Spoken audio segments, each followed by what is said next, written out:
کسی نے پوچھا تھا، حضرت برا بن عازب نبی پاک کے صحابی ہیں، ان سے پوچھا کہ رسول اللہ صلی اللہ علیہ وسلم مثل السیف، کیا مدینے کے تاجدار کا چہرہ تلوار کی طرح چمکتا تھا؟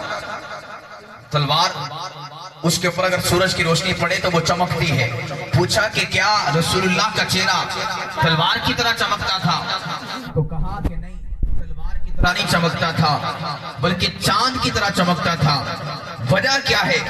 انسان چمکتی ہوئی تلوار کو دیکھے نگاہ ٹھہرا نہیں سکتا، نگاہ کو جما نہیں سکتا، اس کو مسلسل دیکھ نہیں سکتا، اس کو مسلسل تک نہیں سکتا، انسان کو لطف نہیں آتا، مزہ نہیں آتا، سرور نہیں آتا۔ مگر چاند ایسی شے ہے، انسان جب چاند کو دیکھتا ہے انسان کو مزہ بھی آتا ہے، انسان کو لطف بھی آتا ہے، انسان کو سرور بھی آتا ہے، انسان کو کیف بھی آتی ہے، انسان کو مستی بھی آتی ہے، انسان کی آنکھوں میں نور اتر آتا ہے جب انسان چاند کو دیکھتا ہے۔ برا بن عازب کہتے ہیں میرے مدنی تاجدار کا چہرہ مثل السیف، تلوار کی طرح نہیں تھا کہ انسان دیکھے تو دیکھ نہ سکے۔ ارے مصطفیٰ کا چہرہ چاند کی طرح تھا کہ انسان اس چہرے کو دیکھتا تھا تو پھر دیکھتا ہی رہ جاتا تھا۔